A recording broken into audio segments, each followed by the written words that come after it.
Hey friend, please subscribe. 1 second for you. Big deal for me. I had never expected to be here, writing this. But sometimes life has a way of pushing you to places you never thought you'd go. It's funny how much trust you can pour into someone, only for them to turn around and treat it like a joke.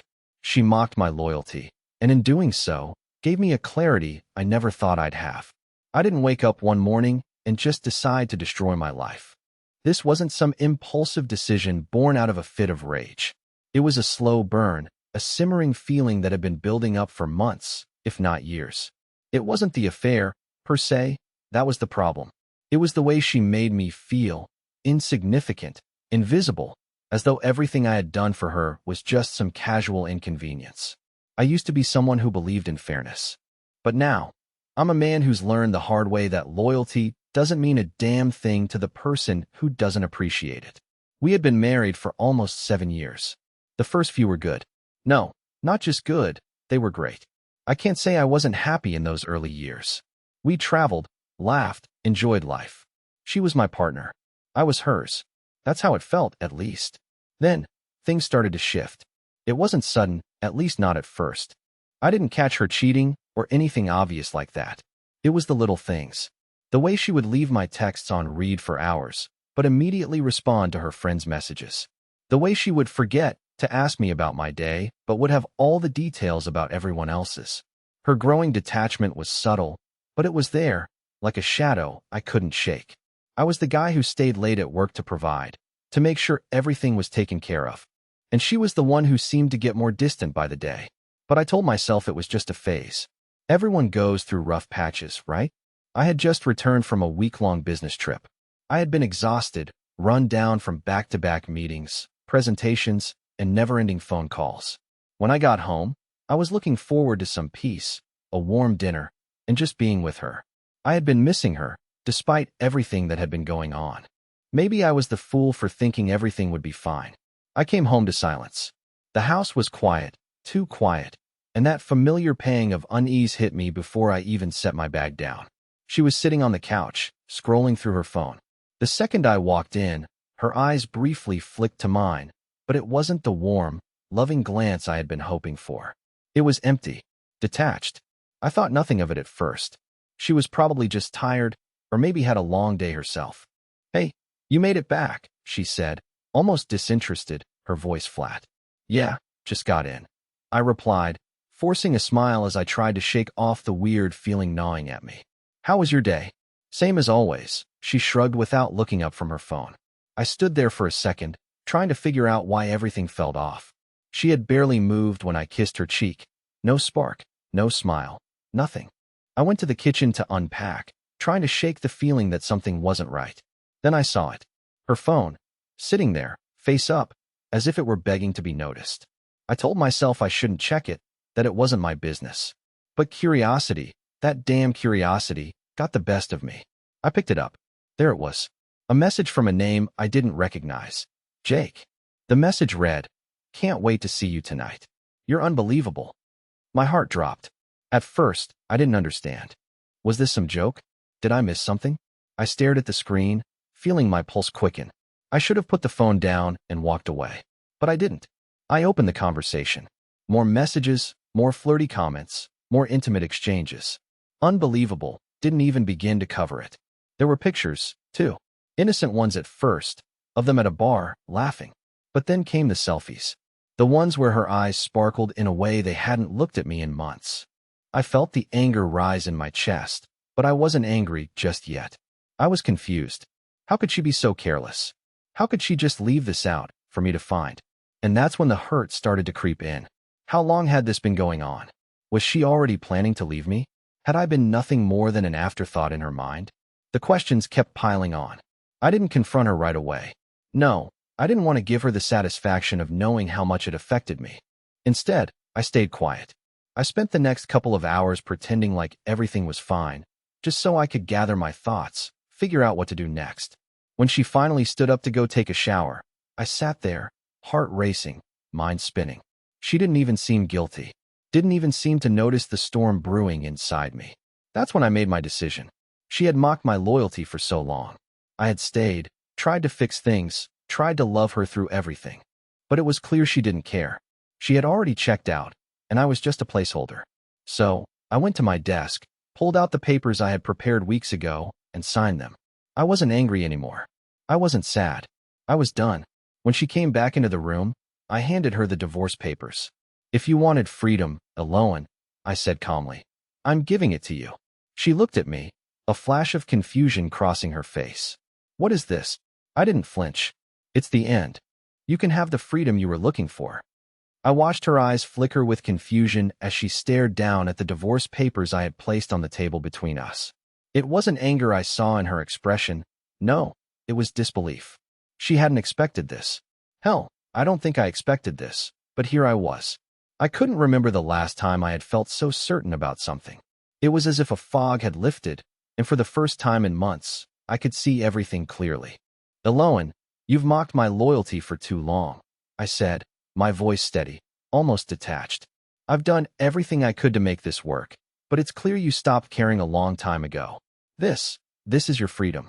She blinked, her mouth opening and closing, as if she was trying to find the words.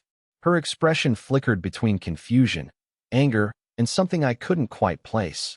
Maybe regret, maybe guilt, but it was too late for that now. You're serious?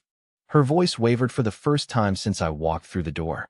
The mask was slipping, but I couldn't find it in me to feel sorry for her. Dead serious, I replied. You think I didn't see the way you checked out? You think I didn't notice you pulling away, letting someone else get closer? I gestured to the phone that had started all of this. This is my goodbye. You can go, be with him, be free. I won't stop you. She looked at the papers, then back at me, almost like she was searching for something, some sign that this was a joke, some hint that I was about to laugh it off. But I wasn't laughing. I wasn't even angry anymore. I had passed that point a while ago. I was just done. I didn't think you'd go this far, she muttered, her voice barely above a whisper. I thought we could. Fix things. We can't fix this, Elowen. You've already made your choice. My words were sharp, final.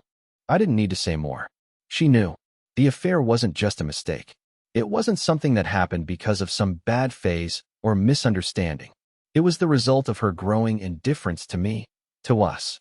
She stared at me for a long moment, like she was waiting for me to crack, to show that I cared enough to fight for her, to beg her to stay. But I wouldn't. I wouldn't beg for someone who had already shown me I wasn't worth the effort. You're just going to throw everything away? She asked, her voice trembling, no longer the confident, distant tone it had been before. I'm not throwing anything away. You already did that. I replied, my heart pounding in my chest. You just didn't realize it until now. There was silence between us, and for a moment, I felt the weight of everything we had lost. I had loved her. God, I had loved her with everything I had. And now I was handing her the keys to the life she wanted. If she wanted to walk away, she could. But it wasn't going to be on my terms anymore. It was hers. She stood up abruptly, pushing the papers aside. This is crazy, Darian. You're just giving up? Just like that? I didn't rise from my seat. I couldn't be bothered to stand for her anymore. I'm not giving up. I'm giving you what you wanted. You wanted freedom, remember? She faltered, her face flashing with emotions I couldn't decode. Was she angry? Regretful? Or did she still think there was some way she could twist this around to make me the villain? Is this really what you want? She whispered, her eyes finally softening, but it was too little, too late. The person who had once cared so much was gone, replaced by a shell of the man I used to be. Yes, this is what I want, I said, my voice unwavering. She looked at me one last time before turning and walking toward the door. As she reached for her coat, she paused and glanced back at me. I never meant for things to end like this, Darian. But the thing was, she did. I didn't need to hear her words. Her actions had already spoken for her. The distance, the neglect, the affair, those were the things that spoke louder than any apology could. I had spent years pretending things weren't as bad as they were. But now, the truth was undeniable. As she walked out the door, leaving me with nothing but the faint scent of her perfume lingering in the air, I realized something. This was the moment I had been waiting for, the moment I needed to let go. I had loved her, yes, but now it was time to love myself. And that, in the end, was the greatest freedom of all. She was gone before I could say anything more, leaving behind only the faint echo of the door closing behind her. It was surreal, like I was standing in the middle of a storm, watching everything I'd built unravel in front of me. I didn't feel the anger anymore. I didn't feel rage or hurt. What I felt was something deeper, something that was almost hard to place. It was relief. Relief because I had finally seen the truth for what it was. And maybe, just maybe, it was the first step toward freeing myself from the suffocating grip of a marriage that had long since ceased to be what I had imagined it to be. I sat there, in the same place she had just vacated, staring at the papers. The words on the divorce papers weren't even real to me yet. They were just pieces of paper, a formality, a consequence of something that had already died long before I made the decision to end it. The next few days felt like a blur. I didn't sleep much. I spent more time staring at the ceiling than I had ever spent contemplating our future together. What had gone wrong? Was it me? Had I really been that blind? Or had she always been this way, always pulling away little by little until she no longer cared? I tried to find the answers, but there was no clarity. Only questions that hung in the air, unanswered. The hardest part was seeing how unaffected she was. I thought she'd beg me to take it back. I thought maybe, just maybe, she'd realize what she had lost and come back with an apology, an explanation, something to make it right. But there was nothing. She was gone, and it felt like she had never truly been there at all. The silence in our house was deafening. No more late-night conversations, no more laughter, no more arguments that were followed by apologies.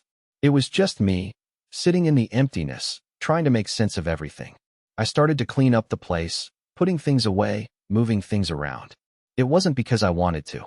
It was more like I needed to. I needed to fill the void she had left.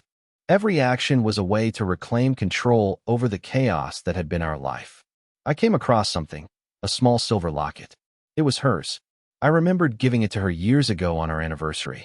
I stared at it for a while, my fingers tracing the smooth surface. The memories flooded back. But they didn't bring pain. They didn't bring longing. They just felt distant. I put the locket down, walking away from it. It wasn't mine to hold anymore. I wasn't the man she had once turned to.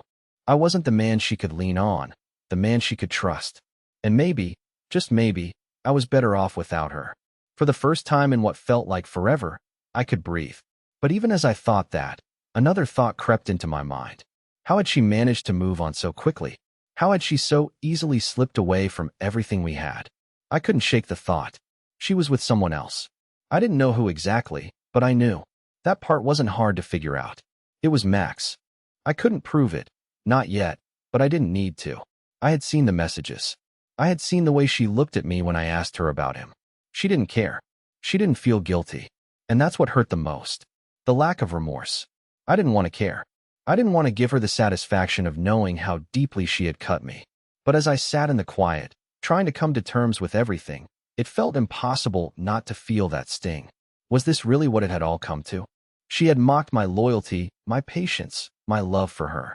And now, she had what she wanted. But I knew something she didn't. This wasn't over. I was done being the guy who quietly took the punches. I had given her freedom, yes, but I wasn't finished yet. I still had my dignity. And I wasn't going to let her walk away with everything without consequences. Days passed, and the reality of the situation started to settle in. My mind couldn't stop replaying the scenes from that night, her face, the moment I handed her the divorce papers. It was a weird mix of emptiness and relief. I had freed myself, yes, but part of me still couldn't grasp the finality of it. I didn't reach out to her. I knew I couldn't. She had made her choice, and as much as I was tempted to ask her about Max, to confront her about the lies, I knew better. It was over. There was no going back. But then, out of nowhere, she reached out to me.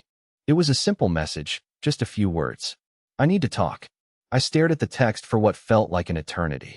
My heart skipped a beat, a strange combination of anticipation and caution bubbling up inside me. Was this some kind of last-ditch attempt to get me back? Was she feeling guilty now that the dust had settled? I didn't respond immediately. I wasn't sure what I wanted from her anymore. What did she think she could say to change anything? The betrayal was done. She had already taken everything she needed from me. But still, I couldn't ignore the curiosity, the desire to know what she had to say. So I replied. When? The response came quickly. Tonight. Same place. 7 p.m. I wasn't sure if I was being foolish or brave, but I decided to go. Maybe it was to get closure. Maybe it was to see her one last time. Or maybe, Deep down, I was hoping she'd finally show some remorse. But whatever the reason, I found myself at the old diner we used to frequent, sitting alone in the booth we always shared. The waitstaff had long since stopped recognizing us as the happy couple. Now, it was just me, waiting. At exactly 7 p.m., she walked through the door.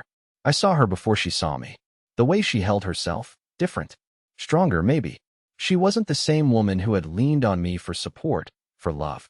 Now, she seemed almost cold, as if the person who had once cared was no longer there.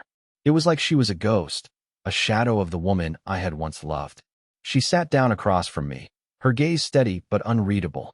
There was no warmth in her smile, no apology in her eyes. "Darian," she said softly, her voice strangely calm. "I'm sorry." I didn't respond right away. I just let her words hang in the air, trying to figure out what she meant. Was she truly sorry? Or was this just another part of her game? "I know what I did was wrong," she continued, her eyes meeting mine for the first time in days. "I was selfish. I pushed you away when all you ever did was try to be there for me. And I took it for granted. I don't expect you to forgive me, but I needed to say it. I've been trying to figure out where I went wrong, and I realize now that I lost sight of what really mattered." It wasn't the apology I had hoped for, but it was something. A small part of me wanted to feel some sort of relief, to hear the words that would somehow make this all feel right again. But another part of me just felt numb. "Do you want forgiveness?" I asked, my voice low.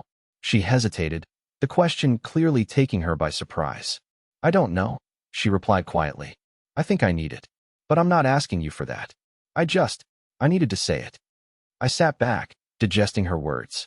The woman I had once known, the woman I had loved so deeply, was sitting here, trying to make sense of her actions, trying to make it right. But the truth was, no matter how much she apologized, no matter how many times she claimed to be sorry, it wouldn't change the fact that she had already destroyed what we had. "You've already made your choice, Elowen," I said finally, my voice firm, cutting through the tension. "You can apologize all you want, but it doesn't change what you did. It doesn't change the fact that you chose someone else." Her eyes flickered, and for the briefest moment, I saw something that resembled regret. It was fleeting, but it was there. "I know," she said, almost in a whisper. I didn't realize how much I'd lost until it was too late. And just like that, it hit me. She wasn't the same person anymore. She had already moved on, and I was just a part of her past that she could no longer hold on to. There was no going back, no fixing what was broken. I stood up, leaving a few bills on the table to cover our drinks. "I hope you find what you're looking for, Elowen. But I'm not it. Not anymore." Without waiting for a response, I walked out of the diner. As I stepped out into the cold night air, I didn't look back. There was nothing left to look back at. The night I left the diner was colder than usual. The chill in the air matched the emptiness I felt inside. I didn't look back. I wasn't going to.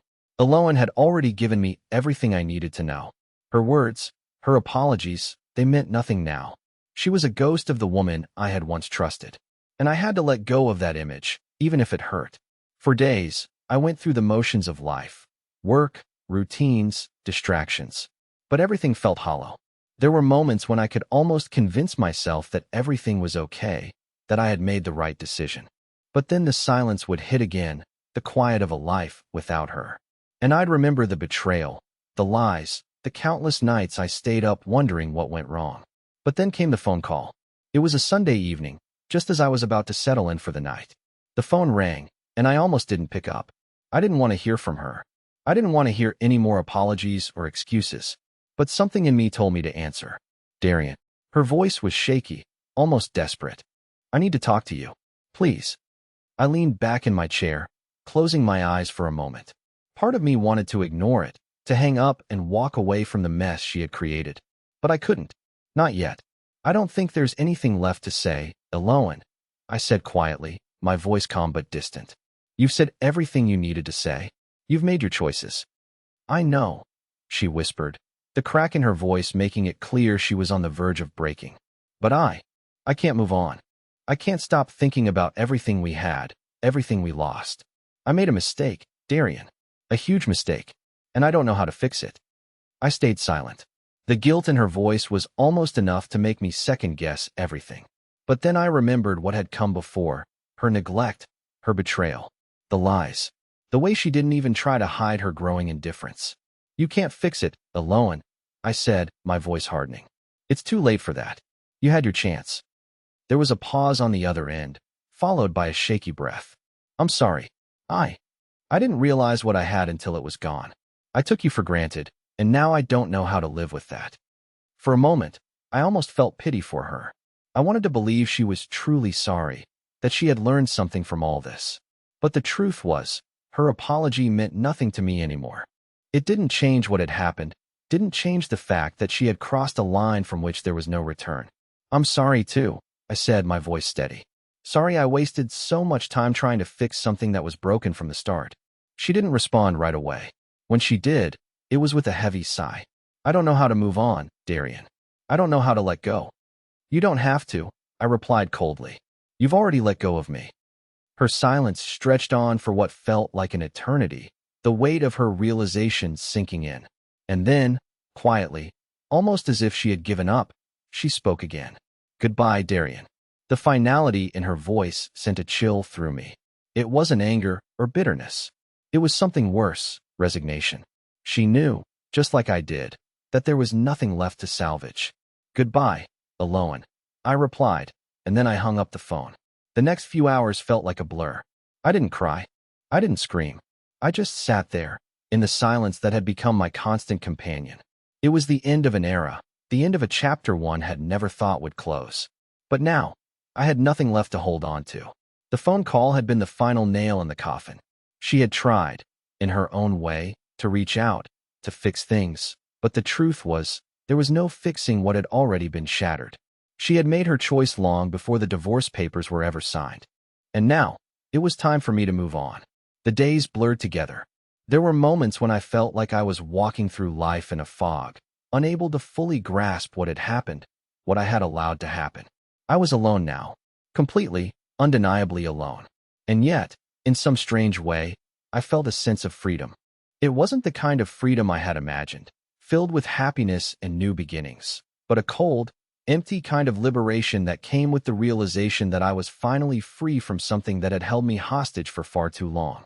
I thought the hardest part was behind me, that the day she walked out of the door and I handed her the divorce papers was the moment everything would finally make sense. But it didn't. The emptiness didn't go away. It just settled deeper, like a weight pressing on my chest every time I tried to sleep. I stopped checking my phone. I ignored the occasional message from friends, the well-meaning, "you're better off without her" texts. They didn't matter anymore. Nothing mattered. But then, one afternoon, it happened. I was sitting on the couch, trying to distract myself with a movie I didn't care about, when I heard the doorbell ring. I wasn't expecting anyone. No one from the old circle had reached out since the divorce, and frankly, I was okay with that. I didn't want to see them, didn't want to explain what had happened. When I opened the door, I froze. Standing on the other side was Max, the guy from the messages, the one who had been texting Elowen all along, the one who had taken my place in her life without any of the emotional baggage, without the years of love and loyalty that I had invested. I stared at him for a few seconds, unsure of what to say, what to feel. I didn't want to let him in. I didn't want to hear whatever it was he had come to say. But then again, part of me needed to know, needed to hear it from him, hear the truth from the other side of the story. "You're Darian, right?" he asked, his voice casual, as if he were some old acquaintance, not the man who had stolen everything from me. I nodded, my throat tight. "Yeah, I'm Darian. What do you want?" "I know this is probably awkward," he said, glancing down at the ground for a moment, "but I think we need to talk." I couldn't bring myself to invite him in. I stood there in the doorway, trying to steady my breath, trying to keep my emotions in check. "What do you think we need to talk about?" He hesitated. "Look, I'm not here to fight or make things worse. I think I owe you some kind of explanation. For everything." I didn't trust him. I couldn't. But I didn't close the door either. Instead, I stepped back and motioned for him to come inside. I wanted the closure, the answer, whatever it was that had been missing. We sat down at the kitchen table, the silence between us stretching on for far too long. I could see the discomfort in his face, like he didn't know how to begin. "I didn't plan on this happening," Max said finally, his hands shifting uncomfortably in his lap. "I never meant to hurt you." I didn't interrupt him. I didn't even know what I wanted him to say. The words didn't matter anymore. I just needed to hear it from his mouth. Things with Elowen. They were complicated. I wasn't the one who pulled her away from you. She was already gone, Max continued, his voice softer now, almost hesitant. But I wasn't blind to the situation. I knew what was happening between you two, and I should have walked away. But I didn't. He was trying to explain himself, to justify his actions, but I wasn't sure I was ready to hear it. The betrayal had already been done, and no amount of explaining could change that. I'm not blaming you, I said finally, my voice thick with emotion I didn't want to acknowledge. I need to know. Was I ever enough? Was any of it real? Max looked at me for a long moment, his eyes searching mine, and for the first time, I saw something in his expression that wasn't smug or defensive. It was regret. He knew, in some way, that what he had done was wrong, that he had crossed a line. I don't have an answer for you, Darian, he said quietly. I didn't start this to hurt you, but I can't deny what happened between me and Elowen. We both made mistakes, but I don't think I'm the one who needs to apologize the most. I understood then. It wasn't just him I was angry at. It was the entire situation. The way Elowen had distanced herself from me. The way she had let someone else fill the space I had once occupied. And Max? He was just the one who had happened to be there when I wasn't. I've heard enough, I said, standing up. I appreciate the honesty, but this doesn't change anything. It's over. Max nodded slowly, as if he understood that there was no way to fix what had been broken. Yeah, I get it. He stood up too, his face expressionless now. I just wanted you to know, I never meant for things to go the way they did. And I hope you find peace, Darian. Really. I didn't know if I believed him, but it didn't matter. The truth was, I was already moving on, already accepting that some things were better left in the past. As he left, I closed the door behind him and sat back down at the kitchen table. I wasn't angry. I wasn't sad. I was just done. The door was closed. The chapter was finished. It had been days since Max came by, and I still couldn't shake the conversation. Part of me wanted to believe him, to hear his side and somehow find solace in the idea that it wasn't entirely his fault. But another part of me knew that I had been played by both of them. I went to bed that night, trying to push the thoughts from my mind. I didn't need to care anymore. I had made peace with everything. At least, that's what I told myself. But the next morning, I got a message from Elowen. It was brief, almost as if she knew I'd been thinking about her again. Can we meet? I need to talk. Please. I stared at the message for a long time. My first instinct was to ignore it, to move on with my life. But something in me hesitated. She had already taken everything from me, hadn't she? And yet, I was still here, wondering what more she could possibly have to say. What could she possibly offer me that I hadn't already heard? The truth? Apology? Regret? Against my better judgment, I agreed. We met at a small park near my apartment, somewhere quiet. When I saw her walk toward me, I almost didn't recognize her.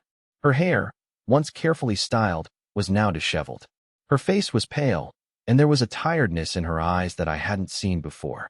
The woman who had once been confident, carefree, was gone. In her place was someone who seemed defeated. Darian, she said softly, her voice hesitant. I'm sorry. I know I don't deserve your forgiveness, but I couldn't leave things like this. I didn't say anything. I didn't need to. She was the one who had destroyed everything, not me. I've been thinking a lot about everything, about us, she continued, her voice trembling slightly. And I don't know how to make it right. I never thought I'd lose you. I thought you'd always be there, waiting for me to come back. But now, I see how wrong I was. I see how much I hurt you. I wanted to feel something. I wanted to feel anger, maybe even closure. But instead, all I felt was exhaustion. It's too late, Elowen, I said, my voice low. You had your chance. You made your choice. She took a step forward, as if to close the distance between us, but I didn't move. I couldn't. I didn't mean to hurt you, she said, her voice almost breaking. I didn't mean to push you away. I thought I could handle it. But now, everything's ruined. And I don't know how to fix it. I don't know how to live with myself. I looked at her then, really looked at her. The woman standing in front of me was no longer the confident, independent person I had fallen in love with. She was broken, regretful, and lost. But it wasn't enough. You can't fix it, Elowen, I said, the words feeling final, even though part of me still wanted to hold on. You already made your decision. You don't get to come back from that. Not now. Her face twisted in pain, but she didn't argue. She couldn't. The truth was, there was nothing left to say. The woman I had loved was gone, and the reality of that hit harder than anything she could have said. "I'm sorry," she whispered, her voice barely audible. "I'm sorry for everything." I nodded, turning away before the tears I was trying so hard to hold back could betray me. I didn't need her apology anymore. I needed to move on. The days following my last encounter with Elowen felt like a weight had been lifted. The guilt, the anger, the lingering sadness, somehow, all of it started to fade away. I realized that all the pain she had caused me was nothing compared to the peace I was beginning to find. I had always thought I needed closure from her, but the truth was, I had already closed the door long before she knocked on it. Life, strange as it is, began to get better. I focused on my work, rekindled friendships I'd neglected over the years, and even started taking time for myself. I began to enjoy the small things again. Morning coffee without worrying about how my day would unfold. Quiet evenings where I could do whatever I wanted without the tension of a relationship hanging over me. Slowly, I was reclaiming my life, piece by piece. But then, about a month later, I received an unexpected message. This time, it wasn't from Elowen. It was from one of her friends. I hadn't spoken to them since the split, but they had reached out with news that would change everything. "Elowen's with someone else now," the message said. It didn't take long, did it? I didn't feel the old sting anymore. In fact, a strange sense of satisfaction washed over me. Elowen had always been quick to move on, quick to find someone new when things got tough. But now, it seemed the consequences of her actions were catching up with her. Apparently, she had started a new relationship with a man who seemed to be everything I wasn't. Charming, free-spirited, and willing to give her the attention she craved. At first, I didn't care. I had long since stopped feeling like I was the one who had lost. But as I read further, I learned something that made me realize how fitting this new chapter was for her. The man she had moved on with? Max. It was almost laughable. The same guy who had been part of her affair was now her new boyfriend. And from the looks of it, she was blissfully unaware that things between them were just as shallow as they had been with me. He wasn't interested in anything serious, just the thrill of the chase. It wasn't love, it was a game she had played with me, and now she was the one losing. As weeks went by, the rumors began circulating. Max had started seeing other women while still with Elowen. She, of course, never saw it coming. She had spent so much of her life playing with people's emotions that she never realized she was being played herself. I didn't feel sorry for her. I couldn't. I had been in that position, and it was clear she was now facing the same cold reality that I had once endured. The man who promised her everything had already moved on to the next conquest, and she was left behind, just like I had been. I had thought about reaching out to her, just to see if she was finally learning a lesson, but I decided against it. Some lessons needed to be learned the hard way. It wasn't my place to teach her anything anymore. She had taken from me everything I had to give, and now, she would have to figure out what was left for her. As for me, I couldn't have been more content. I wasn't bitter. I wasn't angry. In fact, I felt liberated. I had found my strength, my peace, and most importantly, I had found my freedom. Elowen had taught me one invaluable lesson through all the pain. I deserved better. And the universe, in its own way, had a way of righting wrongs. Karma had come around for her, and I had learned to walk away with grace. And as for me, well, I was free, truly free. Please like the video and share your thoughts in the comments. I read them all.